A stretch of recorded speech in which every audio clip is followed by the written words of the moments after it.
Hi Mike and everyone, welcome to our new balcony. As you've seen, the boys have been here for 4 weeks and the finished product is fantastic. We had some major problems that Mike and his team had to fix over the last 4 weeks. You can see the side panels here, which are looking lovely today. What we found through Mike's help was the support behind them had been completely rotted through and the panels weren't fixed firmly to the substrate.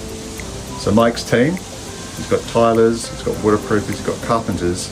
They came in and practically rebuilt this whole structure. They took off the panels, they rebuilt the framework underneath, replaced all the panels, replaced the substrate underneath and built it up. And what you've got here is a beautiful balcony that we think is going to last for many more years hence.